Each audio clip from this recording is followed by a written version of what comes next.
तो जितना बाबा की आज्ञा प्रमाण चलते उतना हम वैरस से मुक्त बन सकते हैं। तीसरी बात है, अगर मन को हम सेट नहीं करते तब जाकर के अपसेट हो जाते हैं, तब जाकर के मन में निगेटिव विचार चलते हैं, वैरत विचार चलते हैं। इसीलिए हमें मन की दिनचर्या बनाने, मन को कोई ना कोई काम देना है।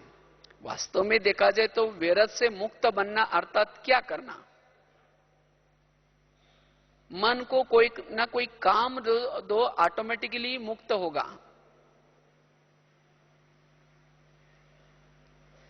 अगर मन को कोई ना कोई समर्थ संकल्प दो, सोमानुकी संकल्प दो, अगर समर्थ में हम बिजी होंगे तो व्यर्थ क्या हो जाएंगे, मुक्त बन जाएंगे।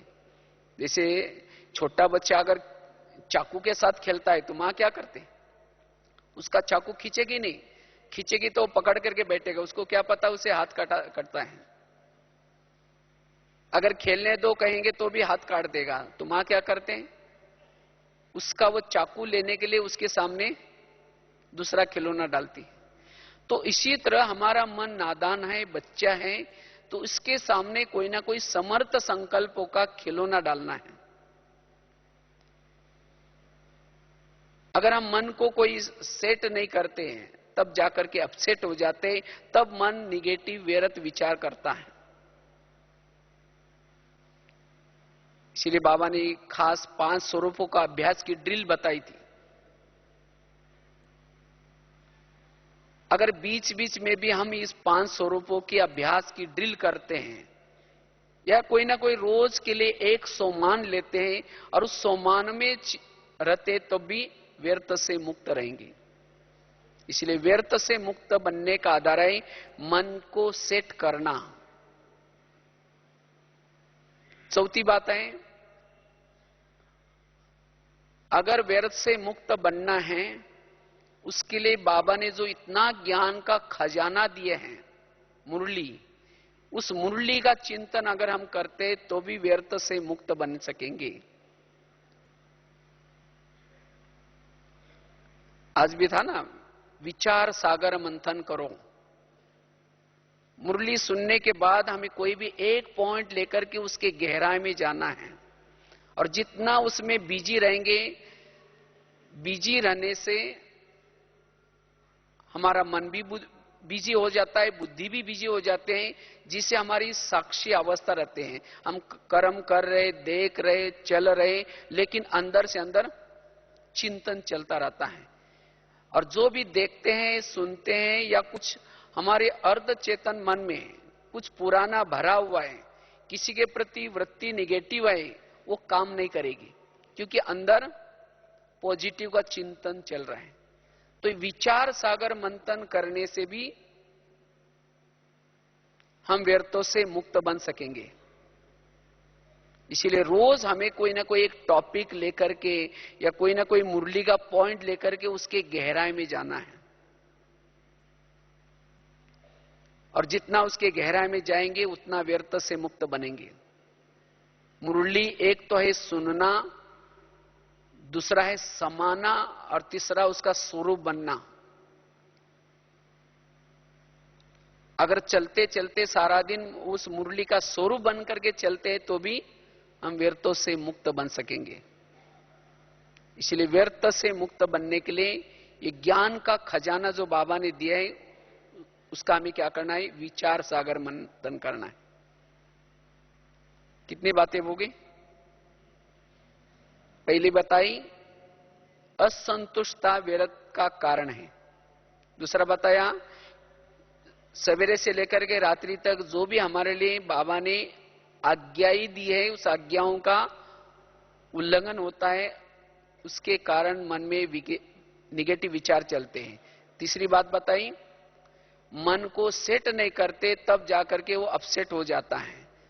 चौथी बताई, अगर हम ज्ञान का चिंतन करते हैं, मुरली के खजानों को सारा दिन स्मरण करते हैं, विचार सागर मंथन करते, तब भी उसे व्यर्थ से मुक्त बन सकेंगे। 4 बातें हुई। 5वीं बात है, सारा दिन में अगर हमारे सामने जो भी कुछ बातें आती हैं, बातें बड़ी छोटी छोटी होती हैं। अगर इन छोटी छोटी बातों को, निगेटिव बातों को अगर हम पॉजिटिव बनाते हैं, तब भी हम व्यर्थों से मुक्त बन सकते हैं। साधारण बातें होते हैं, कोई अपमान करेगा, कोई आपकी निंदा भी करेगा, कोई महिमा भी करेगा, लेकिन इन निगेटिव बातों को हमें क्या बनाना है? पॉजिटिव। अगर कोई गाली देता है, क्या समझो गाली नहीं दी, मेरे ऊपर गुलाब का फूल डाल दिया। अगर कोई गुलाब का फूल डाले, अच्छा लगता है बुरा लगता है? संगम युग में जो गाली देगा वही द्वापर में आपकी मूर्ति के सामने रोज गुलाब का फूल चढ़ाने का काम करेगा। अगर यहां आपका किसी ने आपका परचिंतन किया या आपकी निंदा की बैठ करके, और जब ऐसी बातें हम सुन लेते हैं कि आपकी 1 घंटा तक इन्होंने क्या की? निंदा की, तब हम निगेटिव सोचना शुरू करते हैं। अच्छा, मैंने ऐसा क्या बिगाड़ा था इनका, क्यों मेरा परचिंतन किया, क्यों ऐसा किया, और उससे में हमारा समय चला जाता है। ऐसी निंदा करने वालों के प्रति भावनाएं निगेटिव बन जाते हैं, उसके प्रति दृष्टिकोण निगेटिव बन जाता है, उसके प्रति व्यवहार बदल जाता है। लेकिन नहीं, अगर कोई करता भी है तो कोई बात नहीं, ऐसी बातों को पॉजिटिव लो। ये समझो कि मेरी निंदा नहीं किया, ग्लानि नहीं किया, लेकिन मेरा कीर्तन भजन गाया। जो संगम युग में 1 घंटा तक आपका परचिंतन करेगा, वही व्यक्ति द्वापर कलयुग में आपके मंदिर के सामने कीर्तन भजन गाने का काम कर देगा। तो अच्छी बात है ना? कीर्तन भजन गाने वाले भी तो चाहिए ना। देवी तो बन गए, लेकिन कीर्तन भजन गाने वाला, फूल डालने वाला कोई नहीं, तो तब जाकर के इन बातों में हम अपसेट नहीं होंगे, संकल्प नहीं चलेंगे, तब भी हमारा मन स्थिर रहेगा। इसलिए निगेटिव बातों को क्या बना दें? पॉजिटिव। कहते हैं ना, एक महाराष्ट्र में संत थे, तुकाराम महाराज नाम था, भक्ति करते थे। गली के लोगों ने उसको भक्ति करने के लिए मना किया, तब भी उन्होंने नहीं छोड़ा। तो एक दिन सभी लोगों ने पकड़ करके उनके गले में सब्जियों की माला पहना दी। बैंगन, टमाटर, आलू, मटर, मिर्ची, नींबू, सभी।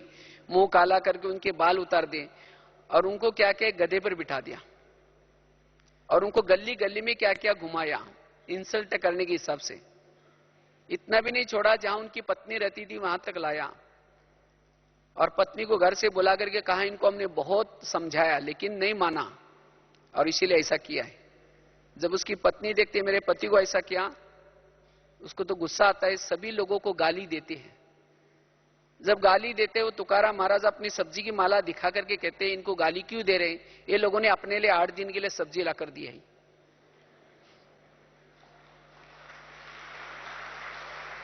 और कहा कि इनको गाली मत देना, मैंने बहुत दिनों से अपना गांव नहीं देखा था, ये लोगों ने मुझे गली गली का घर घर घुमा के लाया है। और कहा गाली मत देना, मेरे सिर में तो फोड़े हो रहे थे, ये लोगों ने बाल उतर करके हल्दी लगाया, औषध किया है, इनको गाली मत देना। और जब मेरी शादी हुई थी उस समय बारात नहीं निकली थी, ये लोगों ने पूरी गांव में क्या निकाली? बारात निकाली। और कहा इनको गाली क्यों दे रहे हैं? क्योंकि जब ये लोग मुझे घुमाने के लिए लेके गए थे, उस समय बाहर इतनी धूप तेज थी, तो तेज धूप में ये लोगों ने पांव में कुछ नहीं पहना था, ये लोगों के पांव में तो फोड़े आए होंगे, मुझे तो कुछ नहीं हुआ क्योंकि मैं आराम से ऊपर गधे पर बैठा था। तो विपरीत परिस्थिति को क्या लिया? पॉजिटिव। ये है जीवन जीने की कला। ऐसे विपरीत परिस्थिति में, क्योंकि होता है आपस में ईर्ष्या के कारण, घृणा के कारण, किसी के कुछ बातों के कारण कोई आपकी बुराई, आप अच्छा भी काम कर रहे हैं, कोई सेवा भी कर रहे हैं, लेकिन किसी का अगर आपके लिए निगेटिव दृष्टिकोण होगा तो आपकी सेवा भी उसको अवगुण दिखाई पड़ेगा और उसके लिए आपके लिए बोलेंगे, विघन डालेंगे। लेकिन तो भी हमें क्या करना है? पॉजिटिव लेकर के चलना है। अगर निगेटिव सोचना शुरू किया तो मनोबल कम हो जाता है, आपका उमंग उत्साह कम हो जाएगा और जिसके कारण फिर आप स्वयं को असफल महसूस करेंगे। इसीलिए अगर सफल बनना है, व्यर्थ से मुक्त बनना है, तो निगेटिव बातों को हमें क्या बनाना है? पॉजिटिव। यह है 5वीं बात। तम व्यर्थ संकल्प से मुक्त बनेंगे। छठी बात है, अगर हमें निगेटिव या व्यर्थ से मुक्त बनना है तो उसके लिए सहन शक्ति का कवच धारण करना है। युद्ध में होता है ना, कवच होता है। अगर कवच होगा तो शत्रु कितना भी वार करेगा उसका कोई असर नहीं पड़ता। तो इसी तरह हम भी युद्ध क्षेत्र में हैं और इस युद्ध क्षेत्र में माया के कितने भी ऐसी बातें आई, लेकिन उन बातों से बचने का साधन है सहन शक्ति का कवच। अगर वास्तव में मन के अंदर व्यर्थ उसके चलता है जिसके पास सहन शक्ति की कमी है। सहन करना तो हमें शुरू में कड़वा लगेगा, लेकिन इसका अंत परिणाम अच्छा है। इसलिए हमें क्या करना है, सहनशील बनकर के रहना है। और ये सहन शक्ति मेरे जीवन में डेवलप हो जाए, उसके लिए क्या करें? मुझे उन बातों का चिंतन भी न चले, उसका संकल्प भी न चले, मेरा मन उन परिस्थिति में भी स्थिर रहे, उसके लिए सदा ही कर्मों की गुई गति को सदा याद रखें। क्योंकि आज हमारे जीवन की छोटी छोटी विघ्न है। अगर कोई आपके जीवन में, आप तो बहुत अच्छे हैं, आप गलत नहीं हैं, तो भी सामने वाला आपके लिए विघ्न डाल रहा है, उसका कारण है। तब हम कभी कभी अपसेट हो जाते हैं, कहते बाबा की तरफ भी देख करके कहते हैं, भगवान आपने भी क्या आंखें बंद किया क्या, मेरे साथ ये क्या हो रहा है? अब तब जाकर के खूब सोचना शुरू करते हैं।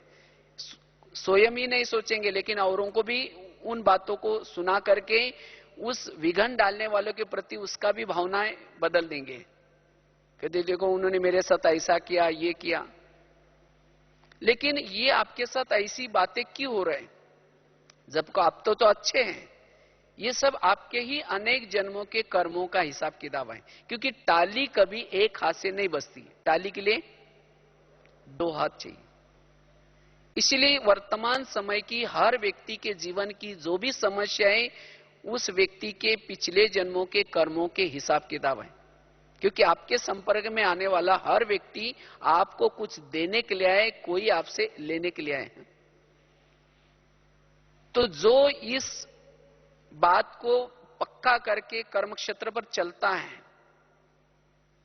तब उन आने वाली परिस्थिति में, आने वाली बातों में वो स्थिर रहेगा, उसके मन में कोई भी प्रकार की हलचल नहीं होगी।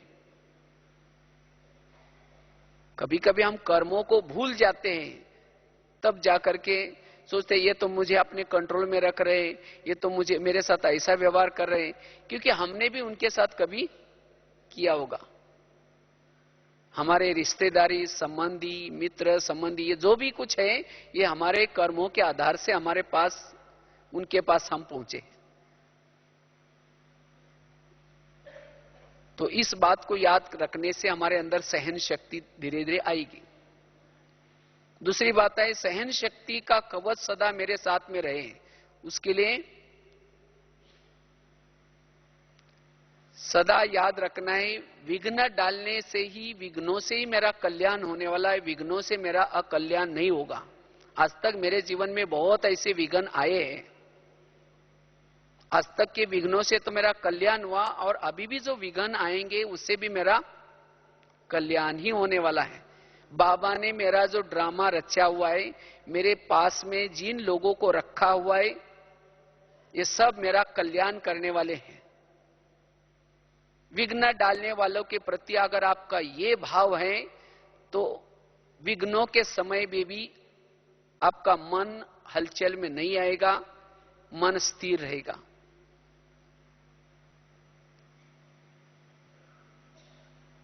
क्योंकि हम तो सभी चार मां के बच्चे हैं। एक है ब्रह्मा, दूसरे है मम्मा, तीसरे है लौकिक मां, चौथी है ड्रामा।